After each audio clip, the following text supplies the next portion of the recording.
Hello and good morning everyone. My name is Yugal Vijay Bhaisare, lecturer in Mechanical Engineering Department from NIT Polytechnic Nagpur. आज पांचवें lecture में मैं आप सभी का स्वागत करता हूं। आज हम पढ़ने वाले हैं चैप्टर नंबर 1 के पहले डेरिवेशन मतलब डेरिवेशन ऑन कार्नोट साइकिल। आज हम देखेंगे कि कार्नोट साइकिल का डेरिवेशन किस प्रकार से एप्लीकेबल है रेफ्रिजरेशन के लिए भी। ठीक है, तो चलिए स्टार्ट करते हैं। सबसे पहले हम देखेंगे कि हमने पिछले बार क्या पढ़ा। हमने पढ़ा था कि कार्नोट साइकिल क्या होती है और उसके उससे हम लोग एफिशिएंसी मतलब उसकी सीओपी किस प्रकार से फाइंड आउट करते हैं। ठीक है, तो आज हम क्या देखते हैं।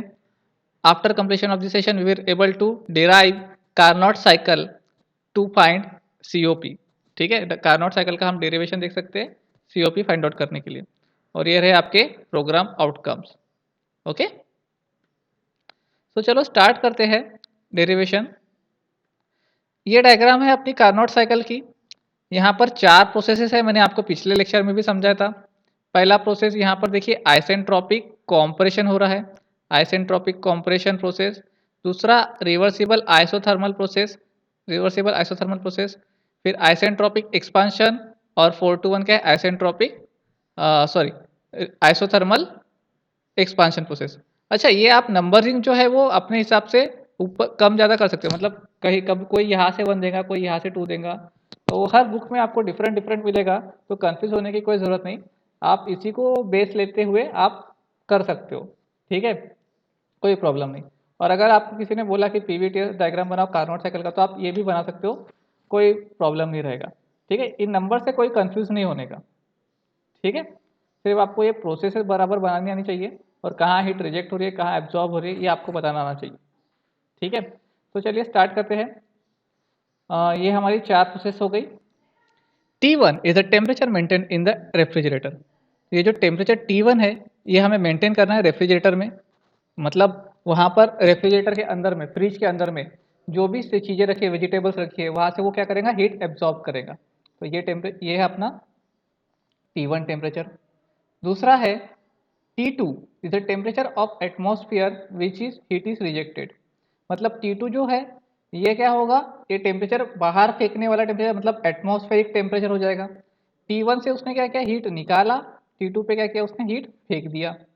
ठीक है, प्रोसेस 1 to 2, फिर से प्रोसेस बता देता हूँ। The air is compress isentropically from 1 to 2 during the internal energy of the gas is increases. ये जो है आइसेंट्रोपिक कॉम्प्रेशन प्रोसेस है, आइसेंट्रोपिक कॉम्प्रेशन प्रोसेस। ठीक है, आप इतना भी लिखोगे तो भी चलेगा। Process 2 to 3, the air is compress isothermally, यहाँ पे आइसोथर्मली हो रहा है। ठीक है, कॉम्प्रेशन, और यहाँ पर क्या हो रही है, हीट रिजेक्ट हो रही है। यहाँ पर हीट रिजेक्ट हो रही है एटमॉस्फेयर में, देखो यहाँ पे लिख के दिया है मैंने, हीट रिजेक्शन। प्रोसेस 3 to 4, यहाँ पर क्या हो रही है, एयर एक्सपांड हो रही है आइसेंट्रोपिकली। आइसेंट्रोपिकली यानी क्या होता है बेटा, एडियाबैटिकली। ठीक है, एडियाबैटिकली, एंड दस इंटरनल एनर्जी क्या होंगी यहाँ पे, डिक्रीज होंगी। ठीक है, और प्रोसेस 4 to 1, ये जो प्रोसेस है 4 to 1, the air is expanded isothermally. यहाँ पे आइसोथर्मली क्या हो रहा है, वहाँ पे एक्सपांशन हो रहा, और यहाँ पे देखो हीट क्या हो रही है, एब्जॉर्ब हो रही है। यहाँ पे हीट क्या हो रही है, एब्जॉर्ब हो रही है। ठीक है, प्रोसेस समझ गई, चलो आगे बढ़ते हैं। अब heat rejected to the system, heat कितना रिजेक्ट होगा, क्यू आर। हीट रिजेक्टेड को मैंने बोल दिया क्यू आर। क्यू का फॉर्मूला क्या होता है, T into entropy, temperature into entropy होता है। आपने थर्मल में पढ़ा होगा कि क्यू का फॉर्मूला क्या होता है, temperature into change in entropy.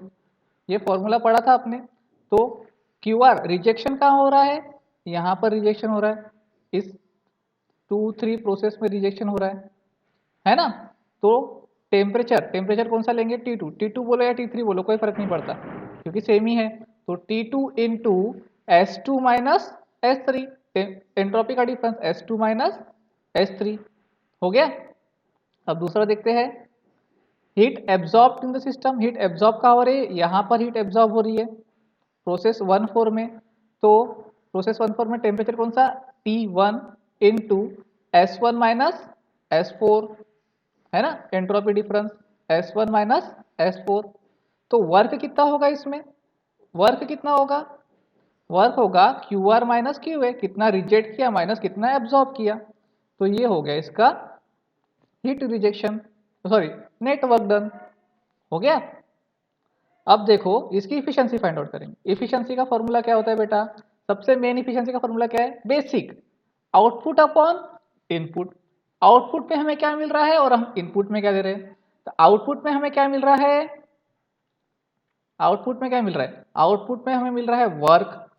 Input में हम क्या दे रहे हैं फ्रिज को, इनपुट में क्या दे रहे हैं, वो क्या कर रहा है, हीट को एब्जॉर्ब कर रहा है, हीट को एब्जॉर्ब कर रहा है। मतलब यहां पर ये क्या है इसका input, Q A, Q A क्या हो गया इनपुट।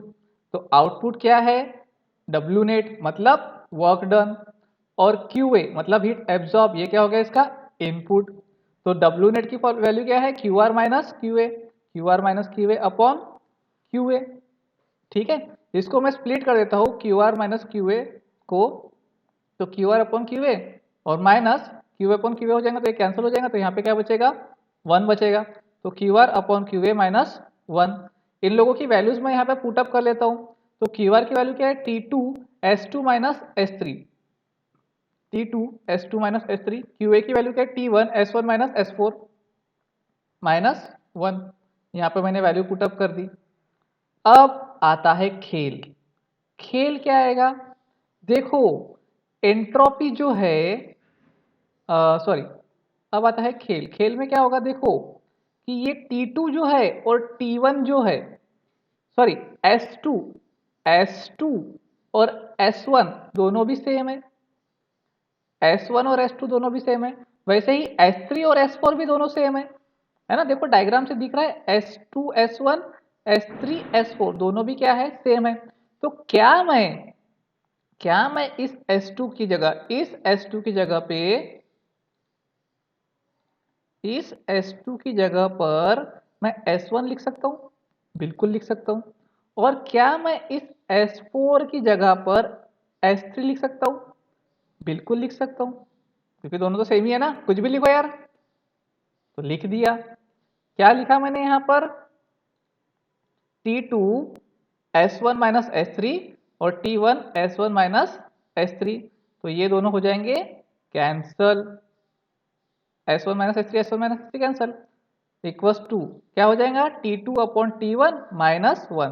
तो ये हो गया आपका इफिशियंसी का फॉर्मूला, ये हो गया आपका इफिशियंसी का फॉर्मूला। अभी अगर किसी ने बोला कि यहाँ पे चलो एंट्रोपी का डिस्टेंस ले रहे हैं, तो वो हमेशा कितना ही रहेगा S1 माइनस S3 लेगा। आप S1 माइनस S3 ले लो हमेशा, कोई फर्क पड़ने वाला है नहीं पड़ने का वाला है, कि दोनों तो सेम ही है ना। ये हो गया आपका एफिशिएंसी का फॉर्मूला। हमें एफिशिएंसी निकालना था क्या, नहीं हमें तो सीओपी निकालना है। क्यों, क्योंकि सीओपी किसके लिए निकाला जाता है, रेफ्रिजरेटर के लिए। तो रेफ्रिजरेटर के लिए सीओपी निकालेंगे हम लोग। चलो सीओपी फाइंड आउट करते हैं, ये होगा डायग्राम। तो सीओपी क्या होता है, heat absorb by the system upon work done. Heat absorb क्यों बोला, आपको मैंने बताया था कि cooling effect upon work done.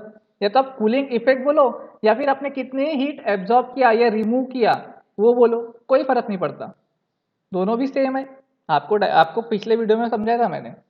तो heat absorbed by the system, heat absorbed यहाँ पर हो रहा है अपॉन वर्क डन। ठीक है, तो हीट एब्जॉर्ब को, हीट एब्जॉर्ब और वर्क डन क्या होता है, heat rejection minus heat absorb, Q R minus Q A, Q R minus Q ए किया था ना। तो देखो हीट एब्जॉर्ब्ड का फॉर्मूला आपने पिछले इसमें लिखा था, हीट एब्जॉर्ब लिखा था आपने क्या, T1 S1 minus S4, S1 minus S4 लिखो, S1 माइनस S3 लिखो, कोई फर्क नहीं पड़ता, दोनों भी क्या है सेम है ना। अपॉन हीट रिजेक्शन, सभी के लिए मैंने एक ही टर्म यूज किया S1 minus S4, S1 minus S4। ठीक है, तो क्या हो जाएगा, ये सभी के सभी क्या हो जाएंगे, कैंसल हो जाएंगे, ये सभी के सभी क्या हो जाएंगे, कैंसल हो जाएंगे। तो बचेगा क्या, T1 upon T2 minus T1। ये हो गया सीओपी ऑफ रेफ्रिजरेटर का फॉर्मूला। क्या मैं इसको ऐसा बोल सकता हूँ कि TL upon TH minus TL, मतलब क्या हो गया, ये lower temperature upon higher temperature minus lower temperature. अब आपको कितना भी बोलो ना, आपको अगर पेपर में यहाँ पर 1 2 नहीं दिया रहा, अगर यहाँ पे 1 2 नहीं दिया तो आप कंफ्यूज हो जाओगे। तो सबसे सिंपल चीज क्या है कि जो लोअर टेम्परेचर है वो हो गया आपका टीएल, और जो हायर टेम्परेचर है वो हो गया आपका TH. TL upon TH minus TL, एक ही फॉर्मूला याद रखो, काम जमा लो। समझ में आया? तो ये हो गया आपका formula to find out the COP of Carnot refrigerator. अब आपके लिए एक सवाल है, क्या मैं सीओपी हीट पंप के लिए निकाल सकता हूं क्या? बिल्कुल निकाल सकता हूं, चलिए निकाल के देखते हैं। अरे हाँ, एक इंपॉर्टेंट टर्म रह गई, सीओपी को इम्प्रूव कैसे करेंगे। अब सीओपी को मुझे बढ़ाना है, सीओपी मुझे ज़्यादा चाहिए, सभी लोग चाहिए, सोचते होंगे मुझे एफिशिएंसी ज़्यादा चाहिए। सीओपी को कैसे बढ़ाएंगे? सिंपल सी चीज़ है यार। यहाँ पे क्या है, टीएच, टीएच मतलब क्या, हायर टेम्परेचर। अगर मैं ये हायर टेम्परेचर को नीचे लेके आता हूँ, मतलब कम कम कम कम करते आता हूँ, मतलब T2 माइनस T1 जो डिफरेंस है, T2 माइनस T1 का जो डिफरेंस है वो क्या करता हूँ मैं, अगर कम करता हूँ तो ये कहाँ है, डिनोमिनेटर में है। अगर मैंने डिफरेंस को उसको कम कर दिया तो इफिशियंसी अपने आप, उसका सीओपी अपने आप क्या हो जाएंगी, बढ़ जाएगी, है कि नहीं। या फिर मैं क्या करता हूँ, जो T1 टेम्परेचर है, ये T1 टेम्परेचर, ठीक है, इसको अगर मैं बढ़ाता हूँ, इसको मैं बढ़ाता हूँ, फिर भी मेरा डिफरेंस क्या हो जाएगा, कम हो जाएगा, तो भी मेरी इफिशियंसी क्या हो जाएगी, बढ़ जाएगी, है ना। तो COP is improved by lowering the higher temperature और raising the lowering temperature. Okay, चलो अभी हम फाइंड आउट करेंगे सीओपी किसका, हीट पंप का। ओके, चलो अब हीट पंप का काम क्या है, हीट को रिजेक्ट करना, क्योंकि उसको गर्म जगह को मेंटेन करना है ना। तो मैं यहाँ पर क्या कर दिया, हीट को रिजेक्ट कर दिया। हीट कहाँ रिजेक्ट हो रहा है, प्रोसेस 2 3 में रिजेक्ट हो रहा है, तो heat rejected upon work done, ठीक है। सो क्या मैं वही डेरिवेशन फिर से करूंगा क्या, नहीं, फिर से यहाँ पे लिखने की कोई जरूरत नहीं है। यहाँ पे क्या आ जाएगा directly, T2 upon T2 minus T1, हो गया। वहां पे क्या था, T1 था, क्योंकि यहाँ पे अपने को रेफ्रिजरेटर में यहाँ पे खेलना था, हीट पंप में अपने को कहाँ खेलना है, यहाँ खेलना है, T2 minus T2 upon T2 minus T1। तो कार्नोट हीट पंप का वैल्यू मैं ऐसा बोल सकता हूँ क्या, कि higher temperature upon TH minus TL। तो ये हो गया आपका फॉर्मूला किसके लिए, हीट पंप के लिए। समझ में आया? ये भी फॉर्मूला आपको प्रॉब्लम सॉल्व करते समय बहुत ज़्यादा इंपॉर्टेंट रहेगा, ठीक है। सो मैंने आप लोगों को एक होमवर्क दिया था पिछले वीडियो में। क्या होमवर्क था वो, कि मुझे आप लोग बताएंगे कि कार्नोट साइकिल प्रैक्टिकेबल क्यों नहीं है, ठीक है। तो अभी हम इसका जवाब देखते हैं कि reversible isentropic and isothermal processes are impractical, ठीक है। आइसेंट्रोपिक प्रोसेस मतलब एडियाबैटिक प्रोसेस भी उसमें डालना है, आपको आइसोथर्मल प्रोसेस भी एक साथ डालना है, तो वो दोनों भी क्या एक साथ मैनेज करना प्रैक्टिकेबल नहीं है।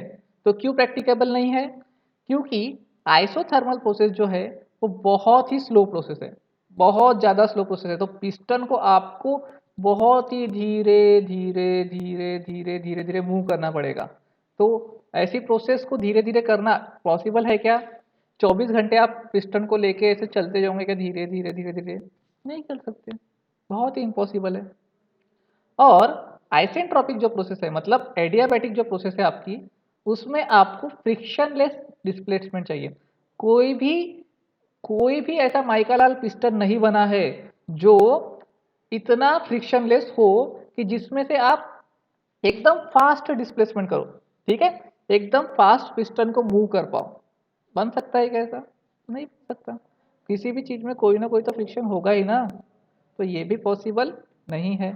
इसलिए कार्नोट साइकिल को हम प्रैक्टिकेबली यूज नहीं कर सकते। ओके, ये था उसका जवाब। क्या जवाब है, कि आइसोथर्मल प्रोसेस बहुत स्लो प्रोसेस है और इतनी स्लो प्रोसेस को मेंटेन करना इम्पॉसिबल है। आइसेंट्रोपिक प्रोसेस बहुत ही फास्ट प्रोसेस है, उसके लिए आपको फ्रिक्शनलेस पिस्टन लगेगा, ये बनाना भी इम्पॉसिबल है। So that's why Carnot cycle को हम प्रैक्टिकेबली यूज नहीं कर सकते, ना ही रेफ्रिजरेशन में, ना ही हीट पंप में, ना ही आप इंजन, ठीक है। लेकिन अगर हमको इफिशियंसी किसी के साथ कंपेयर करना है, सीओपी किसी के साथ कंपेयर करना है, तो किसके साथ कंपेयर करेंगे? कार्नोट साइकिल के साथ। हम उसको हमेशा क्या लेंगे? 100%। ठीक है।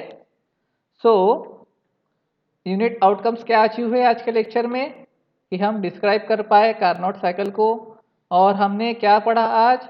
हम डेरिवेशन पढ़ा सीओपी फाइंड आउट करने के लिए कार्नोट साइकिल से, लिमिटेशंस पता किए हमने कार्नोट साइकिल से, और ये रहे आपके प्रोग्राम आउटकम्स अचीव्ड। तो कौन से क्वेश्चन इसमें पूछ सकता है? Derive the COP of refrigerator and heat pump using Carnot cycle. तो ये आपको डेरिवेशन पूछ सकता है, तो आप डेरिवेशन लिख लीजिएगा इसका वाला। और ये मैंने जो पिछले बार क्वेश्चन आपको बताया था कि क्यों हम इसको प्रैक्टिकेबल यूज नहीं कर सकते, तो आप इसका रीजन भी लिख सकते हो। ठीक है। So that's all from today's lecture. Thank you. हम नेक्स्ट लेक्चर में पढ़ेंगे न्यूमेरिकल्स कार्नोट साइकिल के ऊपर, कार्नोट साइकिल के ऊपर। ठीक है।